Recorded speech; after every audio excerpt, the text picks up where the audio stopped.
Mas aí, para a gente começar, eu queria que você abrisse sua Bíblia. Como a água no rosto corresponde ao rosto, assim o coração do homem ao homem. Senhor Jesus, eu quero te agradecer, Pai, por esse momento. Eu quero te pedir, Senhor Jesus, que essa palavra venha sobre cada um dos corações, Pai. Eu quero te pedir que eu diminua e você fale, Senhor Jesus. Que a tua presença venha ser palpável aqui nessa noite. É isso que eu te peço, em nome de Jesus. Amém. Então, gente, a gente vai estar começando hoje, a falar sobre... A gente está começando a série, a gente vai falar sobre relacionamentos hoje, que é o primeiro tópico ali que a gente começa, em falar sobre rede. Só que eu li esse versículo agora, e quando o Danilo falou para mim, que eu ia estar falando sobre esse tópico, esse foi o primeiro versículo que veio, o Espírito Santo me lembrou. Em específico, 17. Só que antes da gente entrar um pouquinho nesse ponto, a gente vai falar sobre algumas outras coisas, tá? E aí a gente vai falar sobre relacionamento. Mas o que é relacionamento? Eu queria que alguém aí falasse. Um de cada vez para não ter tumulto. Lugar secreto. Bora. Companheirismo, quem foi que falou? Ai, nem foi da lugar secreto. Glória a Deus pela sua vida, viu? Vou aderir ao esquema de lobo, viu? Já mais tarde. E aí ela falou companheirismo. E, de fato, o companheirismo está dentro do relacionamento. Eu trouxe algumas definições. E aí uma delas, o ato, o efeito de se relacionar, capacidade de se manter relacionando, conviver, relação de amizade. Só que teve uma definição específica que me chamou a atenção. Que ela diz assim: relacionamento é uma ligação afetiva, profissional ou de amizade entre pessoas que se unem com o mesmo objetivo e interesse. E esse ponto é muito específico, com o mesmo objetivo e interesse. Ninguém vai se relacionar com outro que não tenha o mesmo objetivo. Mesmo que seja uma pessoa, sei lá, que você não tem tanta afinidade, talvez uma pessoa do seu trabalho, alguém assim, você talvez não tenha tanta amizade com ela, enfim, mas você vai ter um objetivo em se relacionar com ela, tá? Então, se a gente for trazer aqui para o contexto da rede, na rede não é diferente. Existe um objetivo em cada um de vocês, em cada um de nós, estarmos inseridos em uma rede. E a gente vai discorrer um pouquinho sobre isso.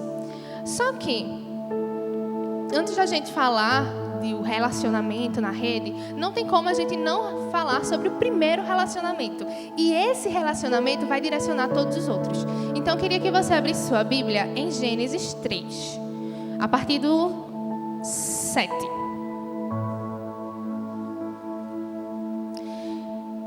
E aí vai falar assim: então foram abertos os olhos de ambos e conheceram que estavam nus, e coseram folhas de figueira e fizeram para si aventais. E ouviram a voz do Senhor Deus, que passeava no jardim pela viração do dia. E escondeu-se Adão e a sua mulher da presença do Senhor Deus entre as árvores do jardim. E chamou o Senhor Deus a Adão e disse-lhe: onde estás? E ele disse: ouvi a tua voz soar no jardim e temi, porque estava nu, e escondi-me. E disse: quem te mostrou que estava nu? Comeste tu da árvore que te ordenei que não comesse? Essa parte aqui da Bíblia fala justamente do momento, um pouco antes é o momento da queda, E aí é o momento que depois da queda Deus ele vai encontrar Adão. Só que aí tem uns pontos que me chamaram a atenção nesse versículo. O primeiro lá no versículo 8, que diz assim: e ouviram a voz do Senhor Deus. E o outro, quando Adão ele responde: ouvi a tua voz. Então Adão ele ouviu a voz do Senhor e ele reconheceu a voz do Senhor. Então por isso que ele se escondeu, por causa do pecado. Eu estou trazendo esse ponto porque se a gente for pensar, ninguém reconhece algo de alguém se você não se relaciona com essa pessoa. Por exemplo, se a minha mãe me chamar, eu não estou vendo aqui. Se ela estivesse aqui, ela me chamasse, eu ia reconhecer que era minha mãe pela voz, porque eu conheço a voz da minha mãe, eu me relaciono com ela. Então, Adão, ele reconheceu a voz do Senhor porque ele se relacionava com Deus. Deus, ele ia todos os dias lá na viração do dia encontrar encontrar o homem. Só que aí, o pecado, ele afasta o homem do relacionamento com Deus. Então, aí depois disso, Adão, ele se esconde, enfim. Deus ele não queria apenas o serviço de Adão. Ele não colocou Adão ali apenas para servir, sabe? Para fazer as atividades ali no jardim. Ele chamou Adão para o relacionamento. E de fato ele também nos chama para esse relacionamento, sabe? Só que aí o relacionamento com Deus ele foi quebrado lá a partir do pecado, mas a obra redentora de Cristo, ela nos coloca novamente nesse relacionamento. Ele restitui, o Senhor Jesus, ele restitui esse relacionamento. Quando Jesus ele morre, o véu do templo é rasgado e assim a gente pode retornar à presença do Senhor, retornar ao relacionamento. Hoje a gente não precisa mais do sacerdote que existia anteriormente, porque hoje a gente pode entrar na presença de Deus e nos relacionar com Ele, sabe? Esse véu ele foi rasgado. Hoje nós somos reis, um reino de sacerdotes. Hoje, através do sangue de Jesus, a gente pode entrar na presença do Pai e se relacionar com Ele. Você não precisa da irmã do coque para receber uma palavra de Deus. Você pode e deve entrar na presença dele e se relacionar com ele e ouvir os segredos que ele tem para a sua vida. Então, esse é o primeiro relacionamento, sabe? E aí é uma pergunta que eu sempre faço às meninas, inclusive. A gente está valorizando o relacionamento com Deus? De fato, a gente está tendo esse tempo, a gente não só o tempo no lugar secreto, mas uma vida devocional, uma vida entregue ao Senhor. Uma vida rendida à presença dEle, sabe? Esse é o primeiro ponto, de fato. E porque se a gente for pensar, a forma como eu me relaciono com o Senhor, ela vai expandir a forma como eu me enxergo e a forma como eu olho para o outro também. Às vezes a gente está magoado, assim, com uma coisa ou outra, a gente não está se relacionando com Deus, a gente não está deixando Deus tratar as nossas feridas, e aí a gente entra aqui, chega aqui na igreja e Andra nem fala com a gente. E aí, essa menina que só quer saber de ficar ali no teclado, nem falou comigo. Às vezes, Andra nem viu. E a gente está projetando aquilo ali porque eu não me permiti ser tratada no meu tempo com Deus, no meu relacionamento com Deus, e não consigo enxergar as vivências que tenho dentro de mim. E acabo projetando no outro. Então, o primeiro ponto que Deus nos chama nesse momento é justamente olhar para o nosso relacionamento com Ele. Porque a partir dele, a gente vai olhar para os outros. Sabe? E aí, nós somos seres relacionais. Se a gente for olhar na Bíblia, existem inúmeros relacionamentos. Tem vários, sabe? A gente pode ver Ruth e Noemi, Jesus e os discípulos, Paulo, Timóteo, enfim, inúmeros relacionamentos. E Deus ele faz grandes coisas em cada um desses relacionamentos, tá? E Deus, de fato, Ele nos convida, a partir do relacionamento com Ele, Deus ele nos convida a vivermos em relacionamentos. A palavra nos fala que Ele faz o solitário habitar em família. E nesse texto, lá em Salmos 68, ele está falando do contexto também dos órfãos e das viúvas. A gente sabe que os órfãos e as viúvas, naquele momento, se não tivessem alguém para prover, um homem ali na família, viviam uma situação em que a igreja precisava suprir. E existem inúmeras ordenanças para o cuidado com essas pessoas. Então, Deus olha para um grupo de pessoas que talvez não tivessem cuidado, não tivessem relacionamento, e diz que faz o solitário habitar em família também, sabe? Então, pessoas que estão distantes do Senhor, pessoas que não estão vivendo esse relacionamento, Deus ele faz questão de trazer essas pessoas para viver, porque existem segredos e existem coisas que a gente vive a partir dos relacionamentos. Deixa eu ver. Mas aí, a partir disso, a partir da vontade de Deus, a partir do relacionamento com o Senhor, algumas chaves, de fato, são destravadas na nossa vida. E a gente vai falar sobre esses pontos. Eu queria que você abrisse sua Bíblia já lá em João 15 e o 5.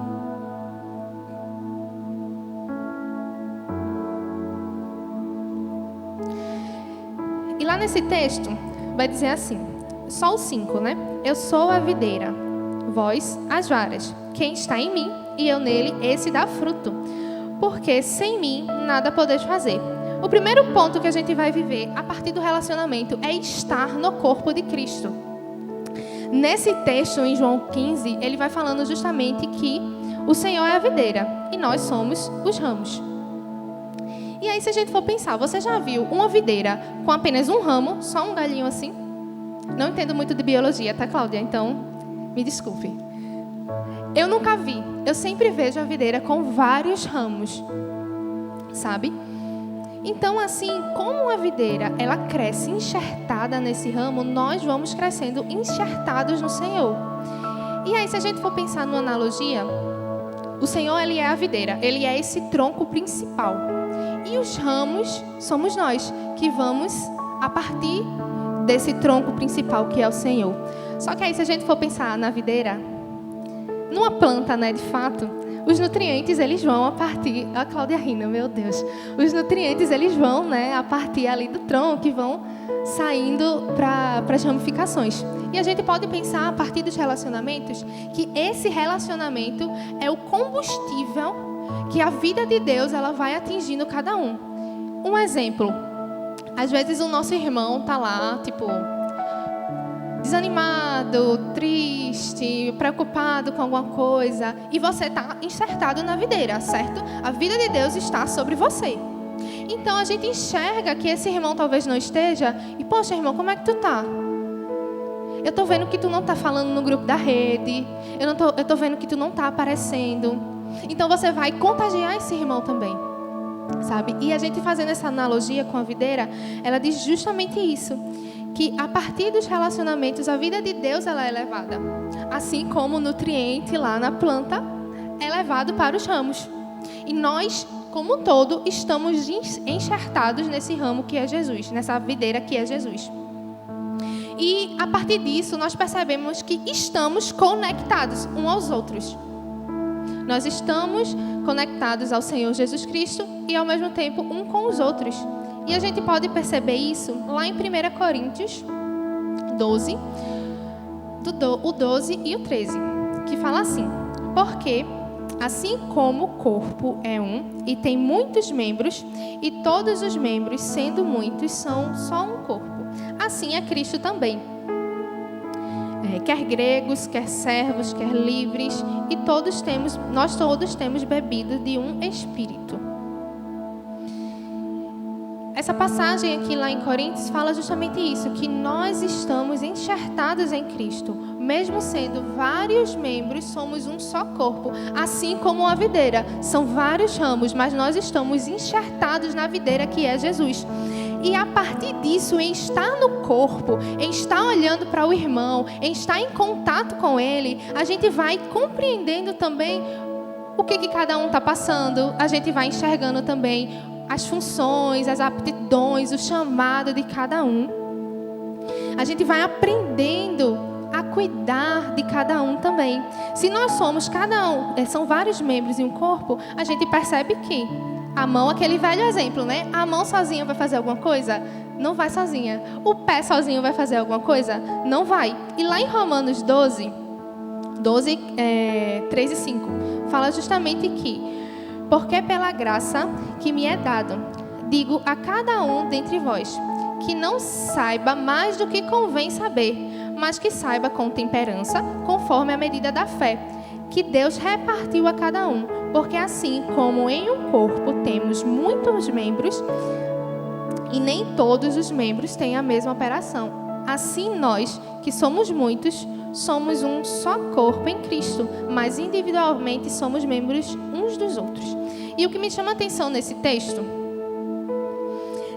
fala bem aqui no terceiro, conforme a medida da fé que Deus repartiu a cada um. Deus ele repartiu algo para cada um de nós, certo? Cada um de nós tem o seu propósito, cada um de nós tem o direcionamento de Deus para a sua vida. E a partir de estar no corpo, nós vamos vivenciando cada chamado de forma individual, mas no coletivo. E assim a gente vai conseguindo também identificar o chamado de cada um, direcionar cada um, orientar cada um. Porque talvez seja muito nítido para você o chamado ali daquela pessoa, mas essa pessoa às vezes está com tantas vozes assim, com tantas dúvidas, que ela não consegue enxergar. E você estando inserido no corpo, você vai poder ser um canal de Deus e dizer: olha, meu irmão, eu acho que tu é tão bom nisso aqui. Olha, eu acho que tu pode dar muito bem nisso aqui. Eu acho que Deus está te chamando para isso, sabe? E a partir de estar no corpo, o Senhor Jesus nos chama para olhar para o outro também. Para olhar para os relacionamentos, para olhar para o outro. A palavra fala que o que se isola, ele busca interesses egoístas. Lá em Provérbios 18. Por que o que se isola busca interesses egoístas? Porque ele não vai estar aqui, vivenciando a vida de Deus. Ele vai estar muitas vezes pensando mais nele do que no outro. Ele talvez tenha tido algum problema com alguém. Não quero saber não disso não. E se isola e olha mais para você. Porque quando a gente está no corpo, inserido no corpo, a gente também vai olhar para o nosso irmão. A gente também vai se preocupar com o nosso irmão. A gente vai olhar para ele, sabe? E até pensando nisso, sobre a gente direcionar, a gente olhar para o nosso irmão, estar inserido no corpo. Esses dias eu conversei com uma das meninas, com a Milka. E ela estava falando, Maírla, Deus está me direcionando assim. Deus está falando isso para mim. E ela falando, e eu, menina, Deus está te chamando para intercessão, Milka. Isso é literalmente intercessão. Ele já está te conduzindo nisso, na intercessão. Não tem para onde, minha querida. Vá para a intercessão em nome de Jesus. Sabe? E a partir disso a gente vai olhando para os outros, a gente vai levando a vida de Deus, sendo canal de Deus para levar essa vida e também podendo direcionar e ajudar, sabe? Só que aí, estando inserido no corpo, eu enxergo que outras coisas a gente também vai vivenciando a partir do relacionamento, a partir de estar inserido no corpo. E uma delas é a comunhão. E eu queria que vocês abrissem em João 21, do 9 ao 15.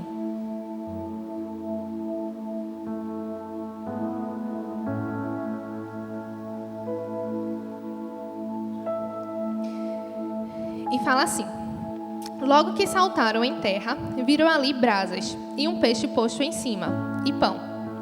Disse-lhe Jesus: trazei dos peixes que agora apanhaste. Simão Pedro subiu e puxou a rede para a terra, cheia de 153 grandes peixes. E sendo tantos, não se rompeu a rede. Disse-lhe Jesus: vinde, jantai. E nenhum dos discípulos ousava perguntar-lhes: quem és tu? Porque sabia que era o Senhor. Chegou, pois, Jesus e tomou o pão e deu-lhe e semelhantemente o peixe. E já era a terceira vez que Jesus se manifestava aos seus discípulos, depois de ter ressuscitado dos mortos. E depois de terem jantado, disse Jesus a Simão Pedro: Simão, filho de Jonas, ama-me mais do que estes? E ele respondeu: sim, Senhor, tu sabes que te amo. Disse-lhe: apacenta meus cordeiros. Quando eu pensei em comunhão, eu lembrei desse texto por alguns detalhes.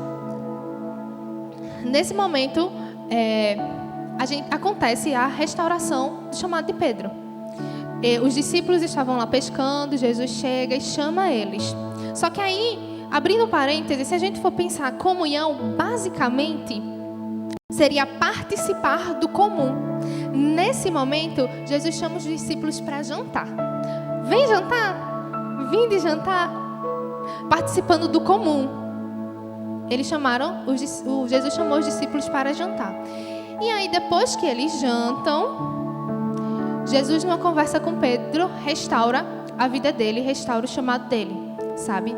Então, a gente está em comunhão a partir do comum. Às vezes, a gente vai resolver alguma coisa e chama o teu liderado, chama o teu amigo, sabe? Vou ali, sei lá, vou no shopping fazer alguma coisa. Chama alguém para ter esse momento de mesa, para ter esse momento de comunhão.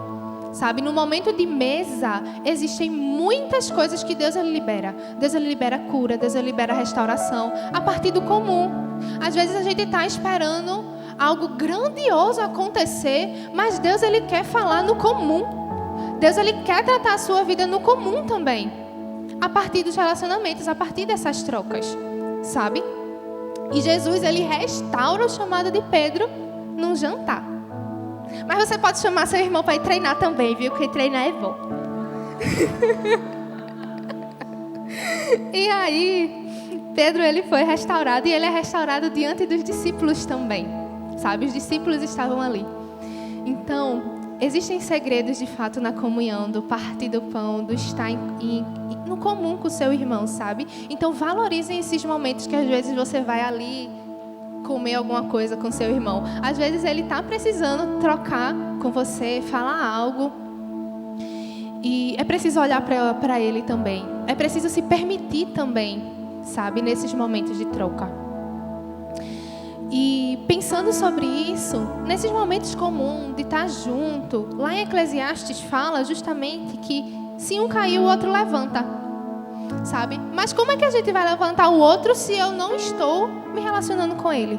Se eu não estou junto, se eu não estou caminhando, se eu não estou partindo do comum, se eu não estou, sei lá, às vezes comendo uma coxinha ali para o irmão poder abrir o coração e falar, sabe? Vocês perceberam que eu gosto de comer, né? Mas tudo bem. E aí, a gente vai pensando justamente sobre isso, sabe? Que nesses momentos a gente vai levantar o outro, a gente vai suportá-lo em amor, a gente vai dar suporte, a gente vai ouvir. Às vezes o seu irmão está contando na mesma história, para frente e para trás. Eita, que luta! Mas você vai ouvir o seu irmão, sabe? Você vai acolher esse coração que está precisando partilhar aquilo que está doendo às vezes. Pedro, ele fala, né? Jesus, eu te amo. Jesus, ele pergunta 3 vezes a Pedro. E ali Pedro é restaurado num momento comum, sabe? E a gente sabe o que aconteceu a partir da vida de Pedro nos evangelhos, né? E aí, só que tem um detalhe muito pertinente também na comunhão. Como eu estava dizendo, às vezes o irmão, né, tá com a mesma história para frente e para trás. E lá em Atos 2:42, fala assim: e perseveraram na doutrina dos apóstolos, e na comunhão, e no partir do pão e nas orações. Gente, perseveraram na comunhão. Às vezes, estar em comunhão com seu irmão não é fácil. Às vezes eu não sou fácil, porque eu não sou, eu, Maírla, não sou não, viu? A minha rede sabe. Às vezes o irmão do lado não é fácil, eu também não sou fácil. Às vezes a gente precisa abrir um pouquinho das nossas vontades para acolher o irmão. Às vezes a gente precisa dar espaço para os nossos sentimentos também, para estar acolhendo o irmão. Mas a palavra fala lá no título desse capítulo que eram as primeiras conversões. E isso me chamou bastante atenção. Assim que as pessoas estavam se convertendo, elas estavam perseverando na doutrina, no partir do pão, nas orações, mas também na comunhão. Então isso mostra o quanto é importante você estar em comunhão, o quanto é importante você estar inserido no corpo para você perseverar na sua fé e na sua caminhada com Cristo, sabe? Então aí a gente vai compreender que existem coisas que de fato você vai viver sozinho, no seu lugar secreto, no seu espaço com Deus, sabe? Mas, de fato, existem coisas que você precisa viver em comunhão, precisa viver em coletivo.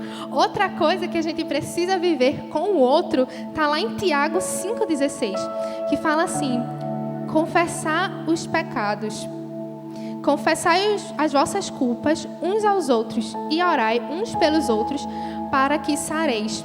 A oração feita por um justo pode muito em seus efeitos.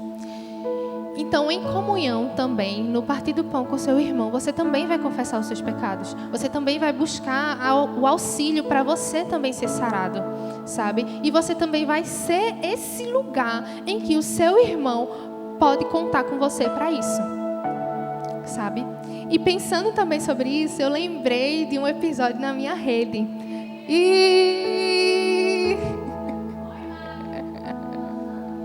Há um tempo atrás, nossa, essa faz tempo, vocês não estavam não. Cláudia que estava.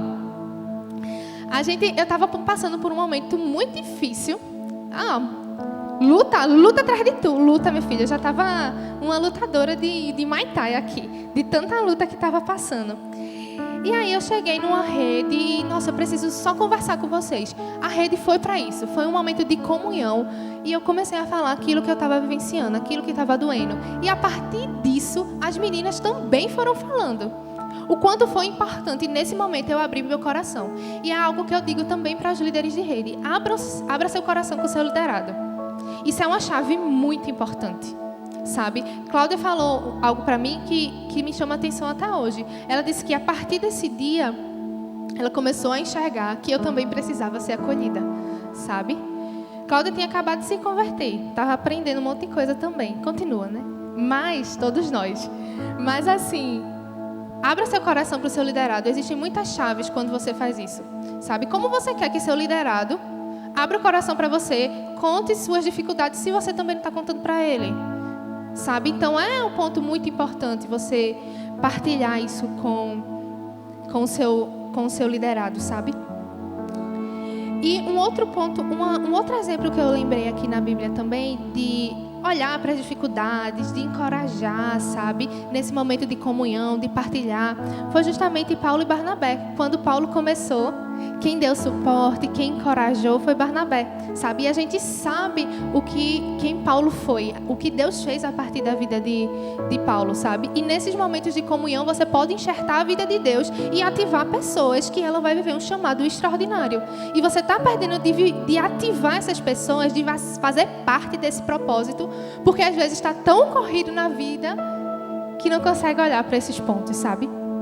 E aí, pensando nisso, a gente está falando sobre o relacionamento com Deus, sobre, a partir disso, estar no corpo e que com isso é gerado a comunhão. Tem outro ponto que eu também enxergo que é gerado a partir dessa lógica, que é a unidade. Quando você está em comunhão, a unidade vai sendo gerada. E aí começa lá de cima. Você está no relacionamento com Deus, começa a se relacionar com as pessoas, é inserido no corpo de Cristo, começa a viver em comunhão e a unidade também vai sendo gerada. E aí eu queria que você abrisse lá em Lucas 5, do 17 ao 25, a gente vai ler.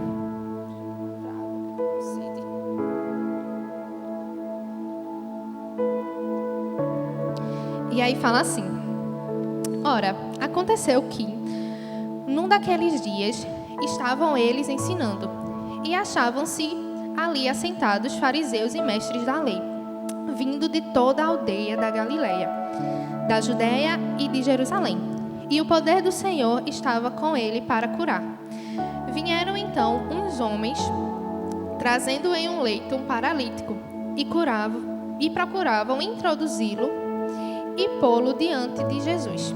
E não achando por onde introduzi-lo por causa da multidão, subindo ao eirado, que é lá pelo telhado, o desceram no leito, por entre os ladrilhos, para o meio, diante de Jesus. Vendo-lhes a fé, Jesus disse ao paralítico: homem, estão perdoados os seus pecados. Eu gosto muito dessa passagem, pensar sobre unidade. Porque se a gente for pensar em unidade, unidade não é não ter conflitos. Não significa não ter conflitos com alguém, mas significa a gente estar juntos em um só propósito, em uma só visão, em um só objetivo. Lembra que relacionamento, lá na primeira definição, é a gente estar em contato, pensando em um objetivo, pensando em um propósito. E a gente pensa que a unidade também não significa não ter conflito.